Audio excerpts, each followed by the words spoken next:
Tommy Robinson himself is a fascist. You know, I think there's absolutely no. I think there's no mistake in terms of Tommy Robinson and the type of politics that he. But how is he a fascist though? But I mean, you only need to take one look at. Well, on the one hand, you only need to take one look at the at what he puts out on social media. Constantly, vile Islamophobic, right? Just constantly. Like what? I mean, constantly. I mean, you also need his entire platform has been based on inciting a distinctly vile Islamophobic campaign, right? He consistently talks about how Muslims are rapists, about how Muslims are somehow a cultural threat to our country. Are you referring to the grooming gang? We're going to frankly massively disagree on this. I think he's a vile individual. But how is he a fascist though? I'm going to have to go though. I need to get back there.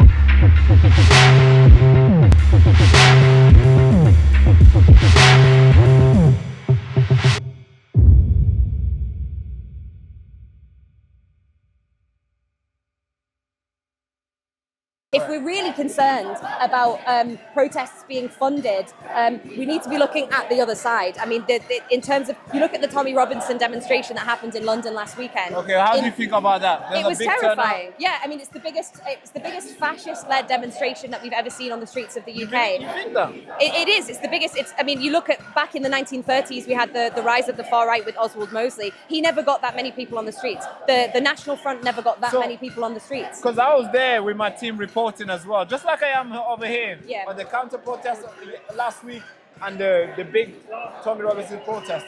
Now, same here, I'm here as well. So you're telling me and the viewers at home, whoever will be watching this, that those hundreds of thousands of people that turn up, some people are saying 110,000, some people are saying 3 million, some people are saying 4 million. And that's an absurd overestimation. So you're saying all those people are far right, somehow they're out here? No, what I said was that the demonstration we saw last week was a fascist-led demonstration. Now, I really don't believe that every single person who was on that demonstration is a fascist or a neo-Nazi, right? What I do know is that these demonstrations are being organized by hardcore fascist far-right people. Tell me more about that, because a lot of counter-protests, they don't like being interviewed. No. And I'm really grateful for you, all the time you've given me today. You don't know how happy I am to actually get, because a lot of you guys have asked so many people, they reject being interviewed. So tell me why you think a lot of the marches for Tommy Robinson was led by fascism. I mean, Tommy Robinson himself is a fascist. You know, I think there's absolutely no. I think there's no mistake in terms of Tommy Robinson and the type of politics that he represents. He's trying to mobilize a street army, right? He's trying to completely subvert the democratic institutions, and all apparently in the name of free speech, right? Which is another dog whistling argument that the far right use when they don't want the politics of somebody else to be shouted, but they're very quick to say that they're being silenced when actually they have one of the largest platforms that we could see at the moment. You know, they get mainstream media coverage. But how is he a fascist though? He's more. But I've interviewed him before. I've had a little interaction with him, online, offline as well. And what did you think of him? Obviously, that's my personal opinion. I'm here as a journalist just to ask you guys a question. I'm not picking a side here. Hey, I'm just asking questions and the people at home will decide, right? Now, what makes you think he's a fascist? Because I find him obviously now I'm telling you, I find him a quite cool guy. I had a phone call with him once, heard him talk, text, that's it. And he's never said anything crazy to me. I've never seen any sort of crazy bad thing to him that he has said. But there's a lot of media coverage that puts his name slander his name, smear his name. But I've never heard him say any sort of crazy stuff personally himself. I mean, for myself. But there's a difference between. Yourself, tell me. Well, there's a difference between somebody being polite to you on an interpersonal basis. I'm sure he probably was very polite to you. But I mean, you only need to take one look at, on the one hand, you only need to take one look at at what he puts out on social media. Constantly, vile Islamophobic, right?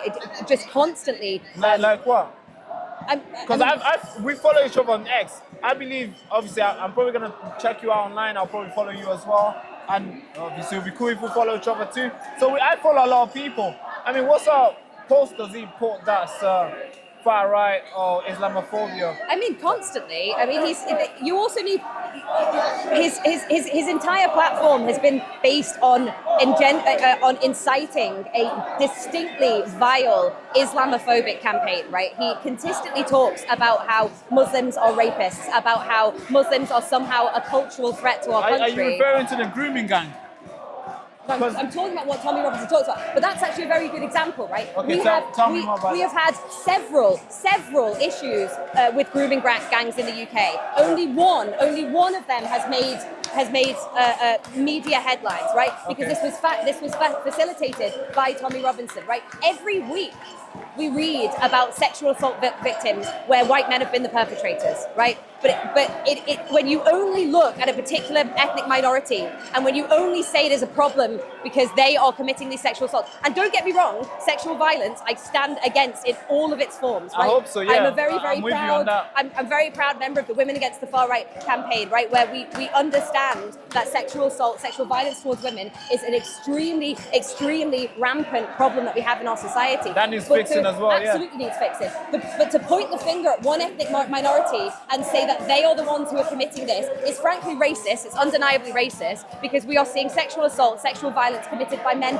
from all ethnic backgrounds, and yet when certain men do it, it doesn't become the same kind of media attention. And this is the problem that we have with Tommy Robinson. You're asking about, he seems like a nice guy, and so look at the people he shares a platform with, right? You look at the people who spoke on his platform in London last week. In London, where they were saying that people who are first, second, third generation migrant background, British people, British citizens, if they are second or third generation, they should not be allowed to hold public office. That is racist. It is 100% racist. Go and watch the videos from last week. I didn't hear that.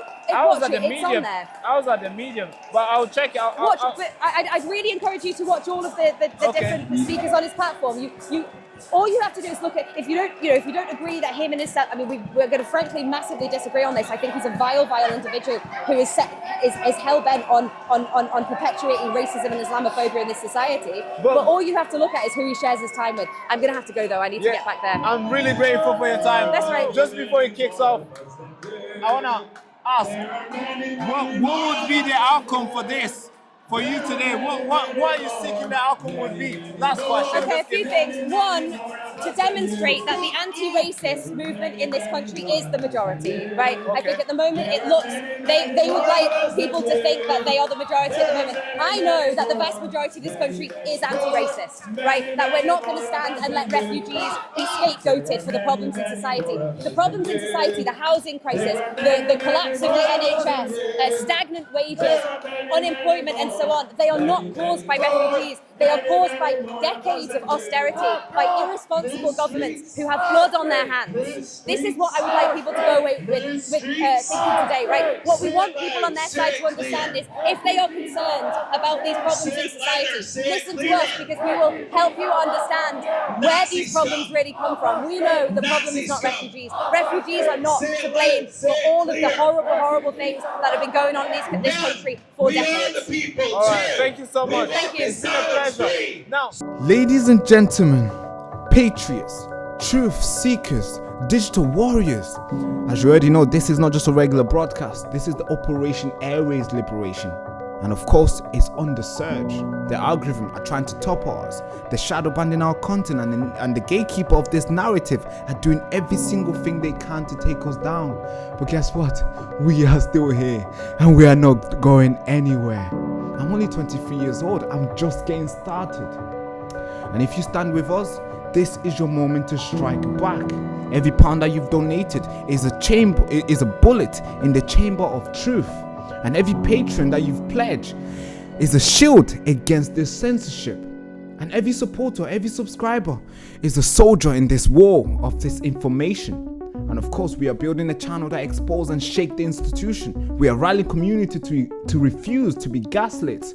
We are exposing predators. We are exposing cover-up.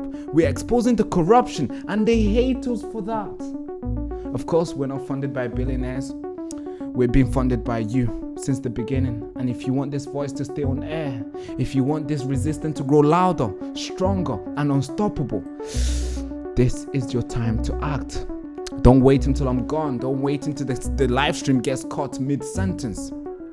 Click the link in the description. Become the resistant. Become a sustaining member of the Baraka Show.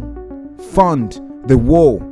Fund this enigma machine that we're building that will counter narrative, destroy the bias, and expose the real nuggets to you live and direct. Because if we fall, they win.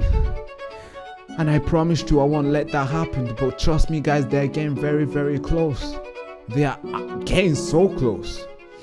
And of course, this is not charity. This is a warfare for information. This is survival. This is victory. And I need you to fund this war. Join the resistance, fuel the fight, and keep us on air. Click the first link in the description. Thank you so much. And the show host, Baraka Amuri.